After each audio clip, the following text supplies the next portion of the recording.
On today's World Insight, a three-man crew sent to China's space station. What will the 3-month mission entail? What does it mean for space exploration?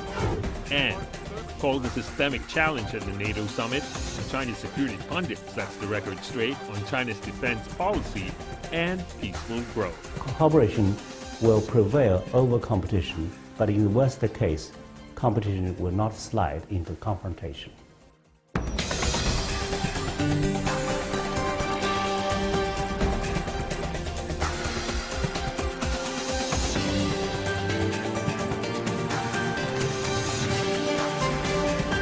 Here is our host, Tian Wei. Hello and welcome to World Insight.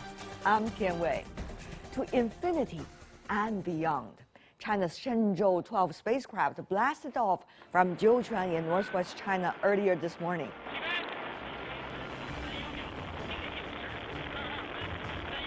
This time, a crew of 3, Nie Haisheng, Liu Boming, and Tang Hongbo, are on board for a 3-month visit to China's space station. Shenzhou 12, which means divine vessels, is the third of 11 missions China planned to complete its space station. Over the last decades, China has sent 11 astronauts into space. This manned mission is the first time China has sent humans into space in nearly 5 years. Crew members will live on the Tianhe, otherwise known as Harmony of the Heavens, and planned 3-month stay would be setting a new record for all Chinese astronauts. With China forging ahead with its space exploration program, what lies ahead for the crew of 3 in putting the finishing touches on the country's space station? How well can they carry out their mission? What about the bigger picture of competition and cooperation that they are living in? Let's loop in our panelists.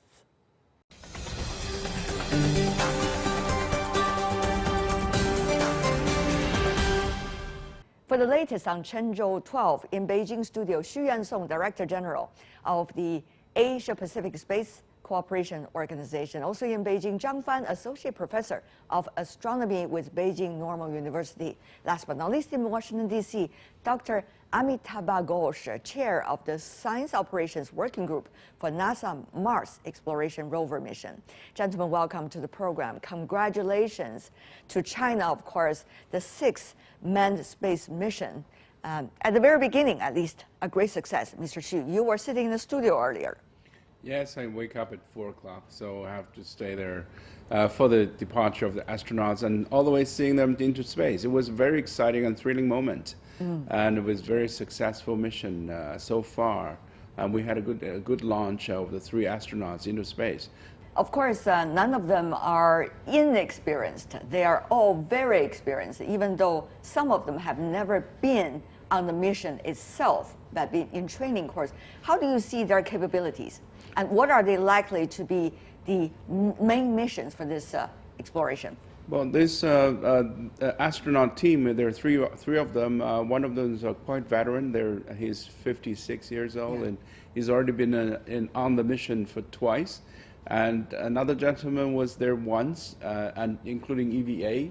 So there's just one newcomer. So, but they have already had more than 6,000 hours of training, each of them. So they are quite familiar with the mission and the task in hand. This time they're quite different from the previous missions. As they are building the Chinese space station, they have to conduct a number of unprecedented maneuvers and activities, including EVA, exterior vehicular activity. So it's just climbing out of the station, and basically we call it spacewalk. Yeah. But this time they're going to use a robotic arm to mount their feet and attach their tools so that they can do some more things outside of the station rather than just waving flags. So there are also segments and fuselage that is coming to the station for connection and rendezvous, so that they can complete the T-shaped station in a period of time that they can also survive in outer space for 6 hours, up to 6 hours of extra vehicle activities, and also a long-term stay of 3 months inside. Yes, 3 months outer space stay. That's going to be very interesting to watch from the very beginning to the end. Mr. Ghosh, I'm sure you are watching very closely because you are working on a constant basis for the Mars exploration program in the United States. How do you see China's mission this time in the bigger picture? Well, in the bigger picture, think of this is a huge moment for the human race. Barely 100 years ago or 150 years ago, humans could not fly.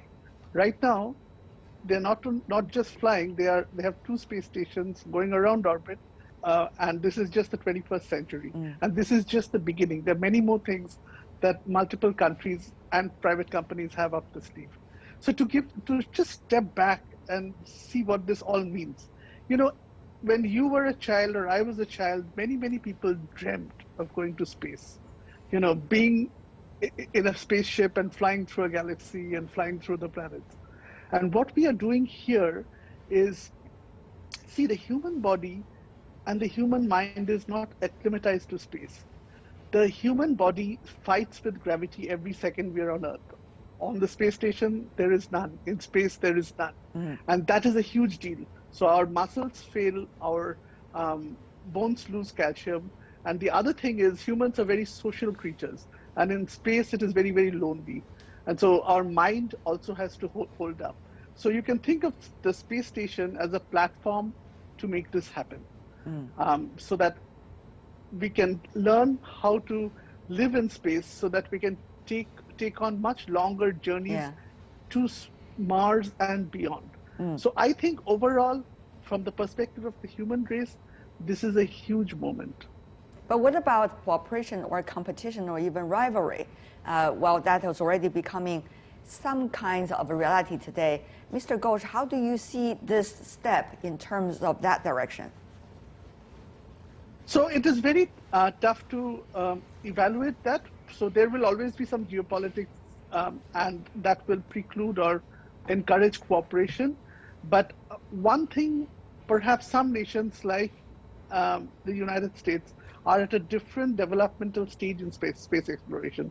So for example, the International Space Station is nearing its strategic lifetime. It may be extended a little bit, but NASA is looking at the next goal, which is having a space station maybe around the moon.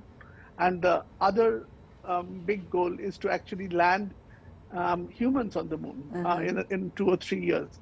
So it is very important to realize that there are very different stages. And but the overall prognosis is that each nation will go forward according to its own strategic priorities. Of course, you said it very generally. Mr. Xu, what about your take? Well, I think, as Mr. Ghosh has mentioned, that the 2 stations are going to operate at the same time. But after today's launch, boom, now we have a Chinese station, Chinese space station. That is something that has just been done by a third country in the world. Now we have an outpost that we can do experiments, and that it's also a place that we can have international cooperations. We have also using the UN platform, United Nations platform, to call for announcement of opportunities for 9 experimental payloads from 17 countries. This has been selected and confirmed, and it's going to be flying on board the Chinese mission.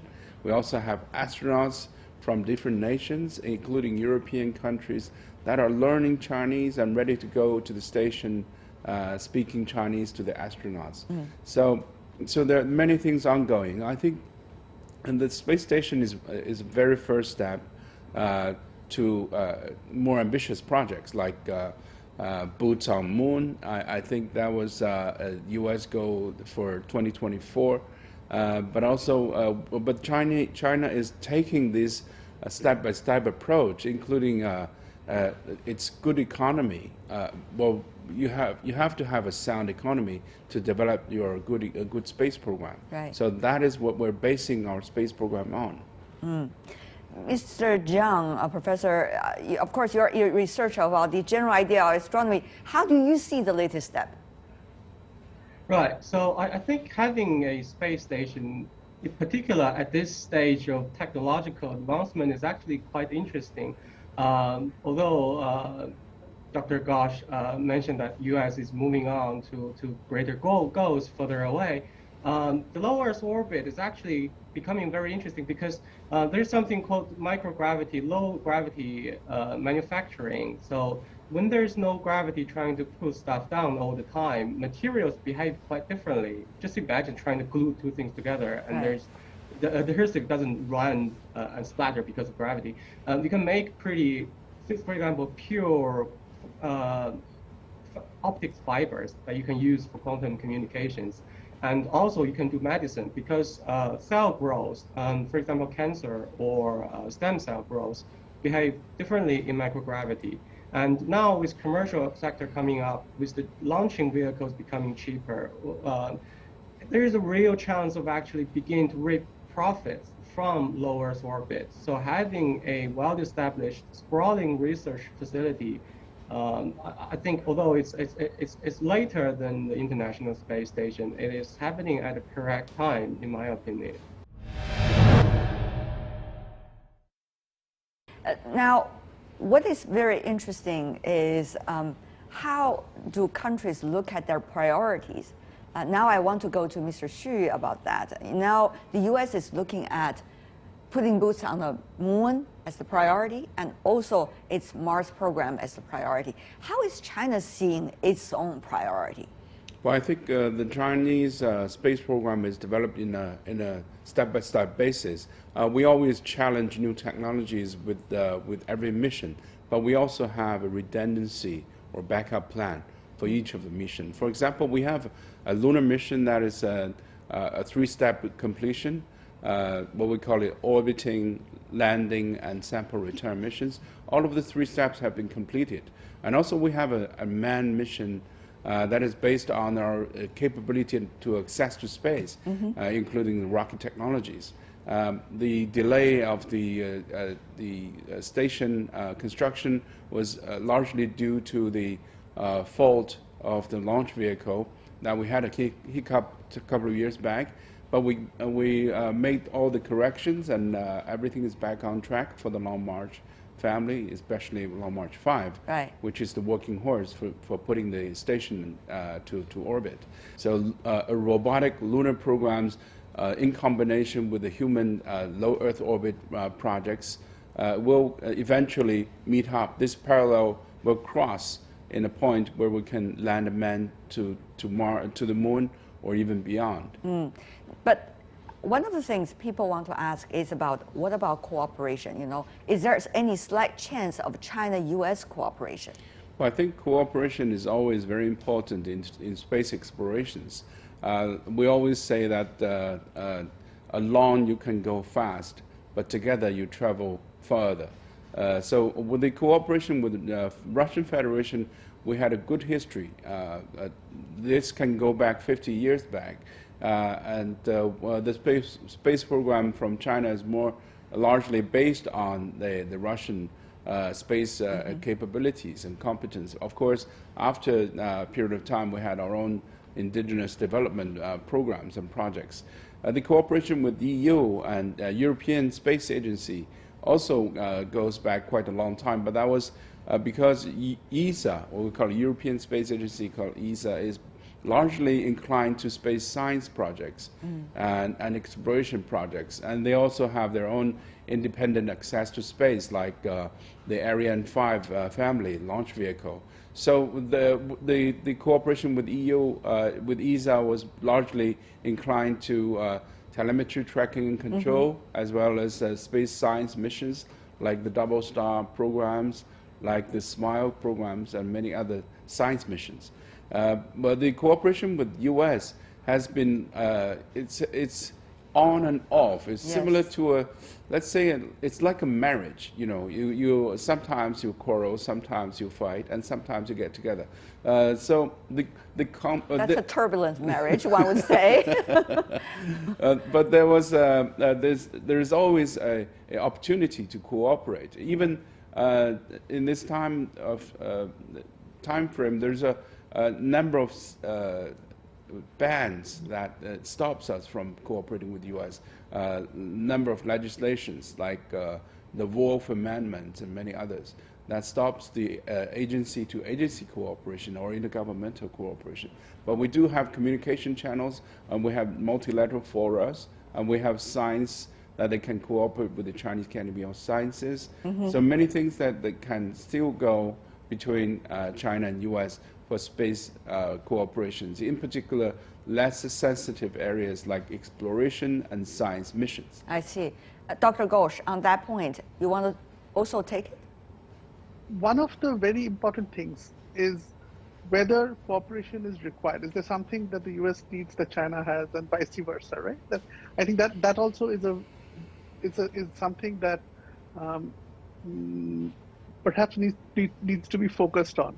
If they have different destinations, it's perhaps tougher to find a theme to collaborate on. Second point is, I think all countries have these missions which are essentially international.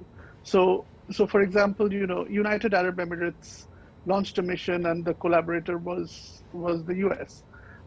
India's first, I think, Chandrayaan mission, the moon mission, had US as a collaborator, but subsequent missions did not have US as a collaborator. So this is like a, if you think of it as like a rotating chair, and different people get picked, and I don't think there is that much to be read. And of course, as you mentioned, there is the Wolf Amendment, which does preclude certain types of collaboration. So I think the bigger news is, which is not really dwelt upon, is how fast the private sector is moving. And if they are able to bring down the cost of space travel by 100 times, as Elon Musk has exhibited, then we'll be talking more about the private space players than the national space players. Mr. Zhang, your take. Yeah, definitely. So the commercial entities tends to be less ideologically inclined, and as we have seen already, the tech competitive landscape had always been, especially before Trump, that a bunch of Chinese American companies working on different things going against another bunch of American and U.S. companies. So the commercial entities themselves wouldn't have any obstruction, resistance to collaborating, and also the scientists and engineers involved. Generally, most people I talk to, they wouldn't have problems, because nobody really wants to reinvent the wheel. If somebody else already has something working, I don't want to waste my time doing it all over again. And also, it's quite important to have backup systems, especially when you're trying to do dangerous things with high chance of failure.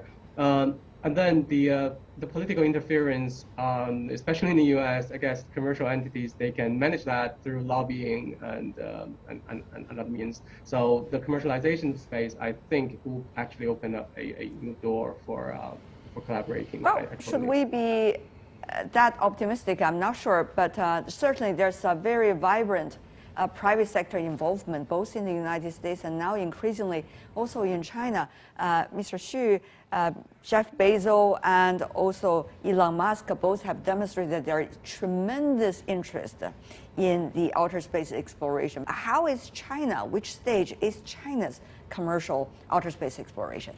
Well, I think from China we have, I think 1 year back we have more than 140 private sectors and companies that have started the space engineering startup companies. This including rocket technologies, satellite technologies, telemetry tracking and control. Not to mention hundreds and thousands of small companies in the applications and navigation sectors. So a very booming private sector from China, but at relatively low level in comparison with the state-owned enterprises. like big companies like China Aerospace Science Technology Corporation and industry corporations. But they are fighting really hard. They're doing very well in terms of private launch vehicles. But to catch up with international standards, they need some time and some technologies to innovate and to start with. Dr. Ghosh. Yes. So the US situation is completely different. Think of it that the two most richest people in the world, of worth $200 billion each, their life goal is to make humans an extraterrestrial civilization. They are doing it very aggressively. Elon Musk's Starship, if it happens, and there is no reason to believe that it will not, it's met like 16 trial flights. It will revolutionize a journey to Mars. Instead of $200 billion, a journey to Mars will cost probably maybe 20 million or 200 million. It's going to be huge. So I think, and Jeff Bezos has a completely different take. He wants to set up a base on the moon. He wants to start a market on the moon, mass market. See, I think one of the guests alluded to this. All this will bear fruit one day if we find a mass market in space. If somebody on the street in Washington or Beijing uses something that you require to get it from space. And so if there is something on the moon, some mineral on the moon, or maybe a vacation on the moon that will cause tens of thousands of people to use space resources, then only this sector will open up. Mr. Zhang. NASA is a bureaucratic system as well. Dr. Ghosh can either back me up or dispute me. But a lot of engineers, good ideas, such as the reusable rockets stuff, they get shot down in favor of more safer, sort of more politically flashy projects. And obviously, when Elon Musk says we're going to pay you a lot more money to do whatever you want to do, then they get the people. The difficulty with the Chinese entrepreneurs, at least from what I hear, is that the state system offers something, for example, employment for life, allow your kids to go to schools that managed by this research institutes that are really good schools, and a lot of other benefits. So it's really difficult for them to get people to come over to the private sector. But despite that, they've been making pretty admirable progress. Nothing on the scale of Elon Musk or even Jeff Bezos yet, but let's see how it goes. Yeah. All right. From now until 3 months from now, Mr. Xu, what shall we watch for? We're going to see a lot of launches for the Tiangong station. I think a total of 11 launches are required, and we see a lot of education and spacewalk and training programs ongoing from the station. Astronauts will be very active in communicating with the ground on video basis, and they're going to see. We're all going to see the Chinese space station grow very rapidly. All right. Thank you so much, gentlemen, for joining us. A lot of interesting information today, and certainly moments that's making history, at least in China's manned space program. Thank you, Xu Ansong, Zhang Fan, and Amitabh Ghosh. Thank you. Really appreciate it. And you're watching World Insight with me, Tian Wei. Still to come in the program. Called a systemic challenge at the NATO Summit, a Chinese security pundit sets the record straight on China's defense policy and peaceful growth. Stay tuned. The NATO has 3 no policies toward China. That is, they do not have policy in South China Sea, they do not have policy toward Taiwan, and they do not have position on Diaoyu Island.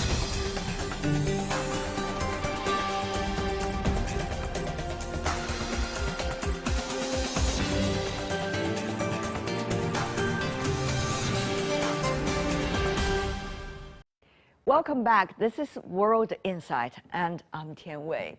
Leaders of the North Atlantic Treaty Organization, known as NATO, called China a systemic challenge in their statement after the recent NATO summit.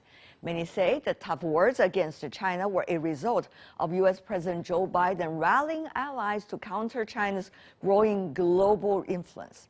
Beijing called the language used by the bloc as a slander on its peaceful development and is urging the alliance to stop worsening geopolitical tensions. When U.S. President Joe Biden took office earlier this year, he swore the reliable U.S. of old was back and took on assertive domestic and foreign policies. So how will the NATO summit outcome affect the geopolitical landscape, or not at all? Where are China-U.S. relations headed under President Biden of the United States? On this and many more, I talked to Zhou Bo, a senior fellow at the Center for International Security and Strategy at Tsinghua University. Earlier, he served in senior position in China's defense ministry. Take a listen to this interview. We started by talking about China's outer space exploration and whether there's competition between China and the United States in the outer space. What about the outer space exploration? That was also being made as an accusation by the NATO statement against China. Is there much ground there? The fact is, space is just like a summer evening full of twinkling stars. There are so many things there, what we call the space assets, satellites, circulating around the Earth in lower and higher orbits. So the space is becoming more and more crowded. So China, like United States, like Europe, is having more and more stake in the safety and security of its assets in outer space. Basically, all the issues in outer space boil down to two questions: whether we should have peaceful use of outer space, or do we have to have military race or militarization in outer space. But given the mutually assured vulnerability, so I think we have to find ways out in outer space. The point is there are two different approaches as to how safety and security could be made in outer space. For China and Russia, we just want to, resolve the root causes. That is, no deployment of weapons whatsoever in orbits. So if everybody agrees to this, there's no arms race in outer space. That solves all the problem. But the United States and its allies would propose another track. That is, they say, well, China and Russia's proposal are simply not feasible. We only need to do things in a responsible manner. So they are proposing what they call the responsible behavior. That is, militarization probably is inevitable. So let's just talk about the rules of engagement. But the so-called rules are sometimes tricky because it really depends on who designed the rules.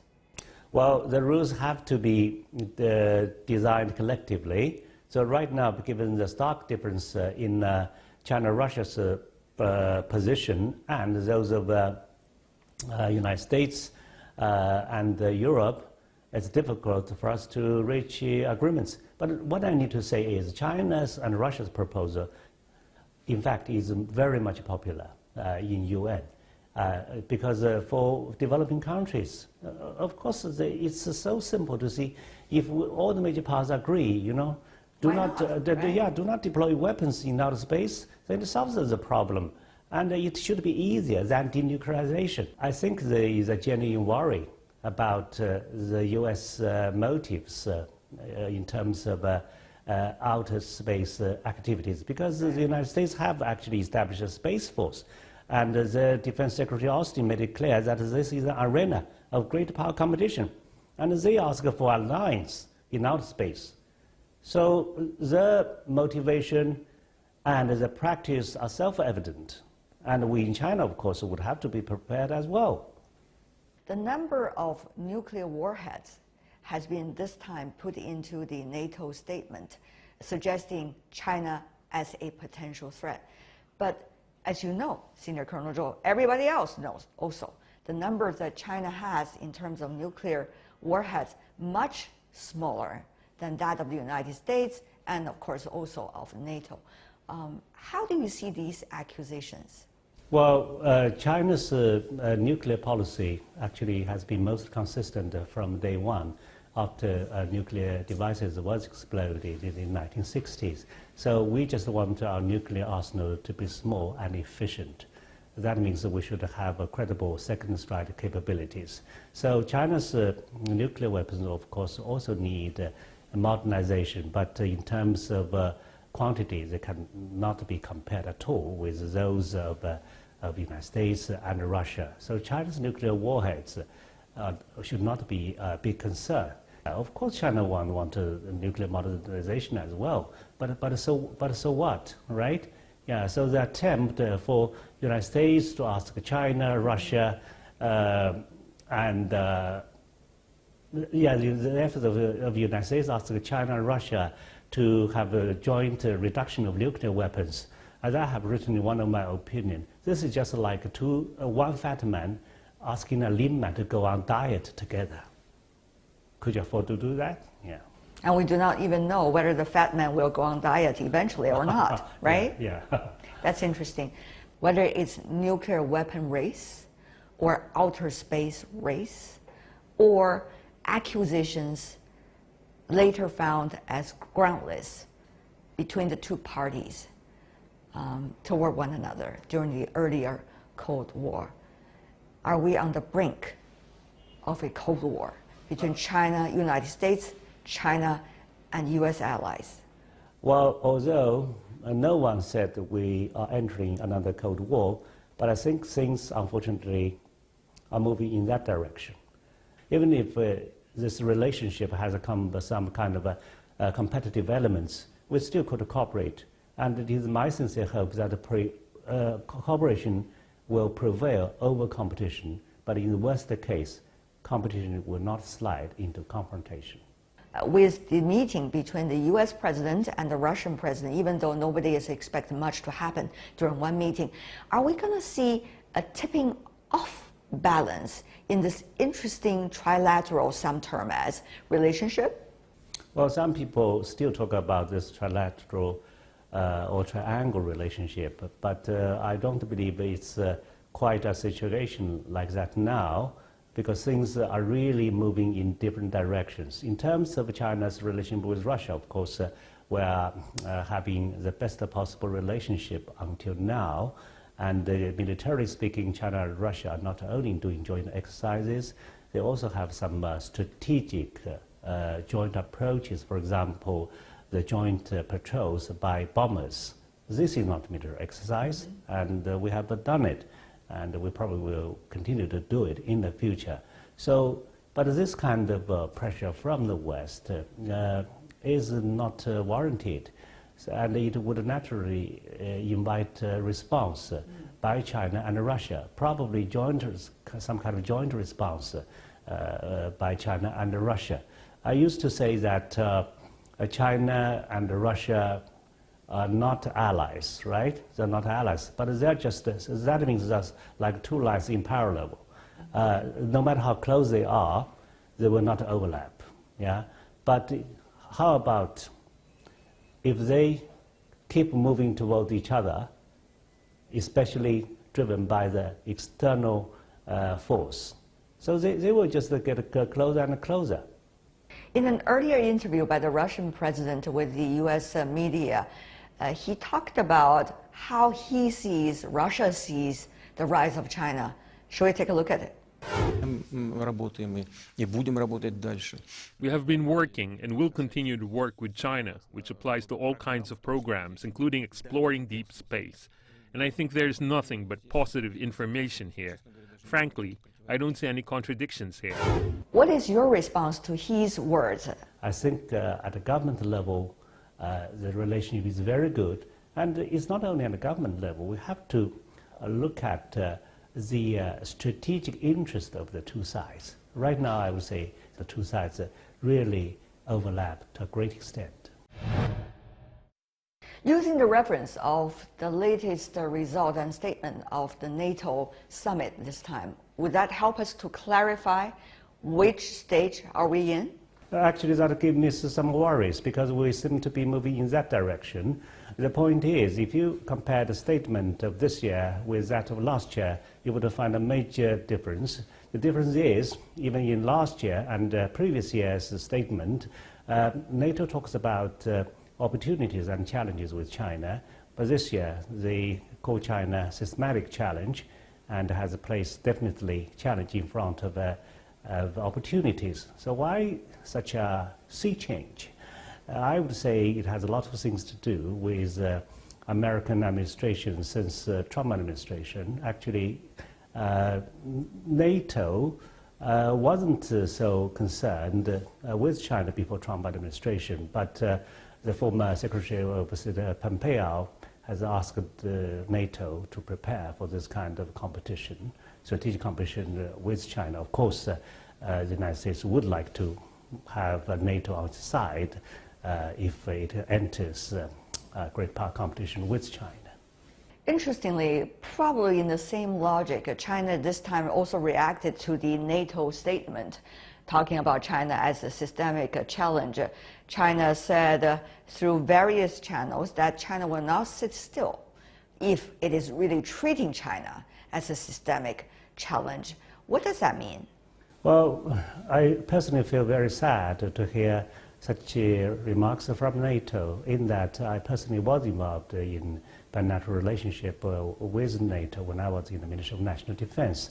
We don't have many interactions, but we have regular contacts with each other. For example, the Chinese side has been sending senior military officers as well as ambassadors to attend some NATO courses. And China and NATO even had a joint drill in 2016 in the Gulf of Aden in counter-piracy. They also send senior officials to visit China on a regular basis. So we have regular exchanges. The question is, over years, China remains very much the same, right? At least in terms of its attitude toward NATO. So we are seeing the change of attitude in NATO, and that saddens me. But if you look at the ally relationship between the United States and other members of NATO, one could also understand why NATO as a whole put out a statement like that. But the question really is, to what extent it is rhetorical? It is about the United States trying to have its impact on how NATO will look at China. To what extent it is a consensus reached among all members of NATO regarding China. These two are very different from one another. But what is China's reading? Well, I think it's a bit of both. Yes, indeed. I think it's also a bit of rhetorical in that over years, NATO doesn't really have a serious threats. And for such a, well, actually for the largest military alliance in the world, they've got to have a potential enemies to justify their own existence. So after dissolution of the Soviet Union, what are the genuine threats? They are looking for threats. So right now, they talk about Russia as a threat, but well, whether Russia is a threat or not mean different things for different countries in Europe, really. For some countries, small countries around Russia, they have a traditional fear of Russia, that is for sure. Mm-hmm. But if we compare the economy of Russia, that is about to the level of Spain or Italy. And even within continental Europe, and Britain now, of course, has exited, but still a member of NATO. So there are already two nuclear powers. So in that regard, to what extent is Russia's threat remains a question. The second thing is the so-called terrorism. But you see, terrorism, of course, is a threat, but terrorism would not occur massively at the same time across Europe, right? It would only occur at some time on some spot. Therefore, the dinosaur structure of NATO is not necessarily flexible enough to respond to such a threat. For example, who knows who has sent a few drones to reduce the oil output of Saudi Arabia by 1/3 with a few drones? So could NATO be flexible enough for such an attack? So I think there are some real threats, but for such a large military alliance, they need some excuses for self-justification. Whether you call it a self-justification or rhetorics, the words are in the statements. Yes. What if that NATO has been and will be trying even harder to put China as a potential challenge and use China as a target to rally all members of NATO. What's likely to be China's reaction? Well, I think they have made it clear, even in the remarks of Mr. Stoltenberg, that they would not sell ships in South China Sea. So, as I mentioned earlier, the policy of NATO, is not to be involved so directly in this part of the world. But since they have changed the tone and they have made it clear that China is a systematic challenge, therefore China has to watch out to see how they will move. And China, of course, will make a necessary response accordingly. 100 years of the founding of the Chinese Communist Party, likely China to have huge celebrations. How do you see this stage, the development of the Chinese military? You see, the role of the military for all countries is more or less the same. That is the defense of homeland, right? A defense of territorial waters, territorial land. But that is for all countries. But for major powers, they are different. For major powers, you have two things more. One is your overseas interests. Another is your international responsibilities. And sometimes these two things actually could overlap. For example, in Carlton Piracy in the Gulf of Aden, we mean to protect Chinese seafarers and Chinese merchant ships. But eventually, we end up with escorting half of the ships that are foreign ships. So this is the perfect combination of how China could, how China's PLA could behave in a way that is most admirable for the people of the world. That is, you protect your overseas interest, you also shoulder your international responsibilities. But the Chinese way of doing this is totally different from that of the United States. The United States was and is still a world policeman. The Chinese PLA just want to help. Senior Colonel Zhou, as always, what a pleasure. Thank you so much, sir. Thank you. Senior Colonel Zhou Bo, former Chinese defense official, talking to me earlier about China's mission in the outer space and also China's plan in terms of peace and development. And that's all the time we have for today. If you'd like to see more, search World Insight or check out our YouTube channel. Follow us on Twitter and Facebook. I'm Tian Wei. On behalf of the team, thanks for watching. Bye for now.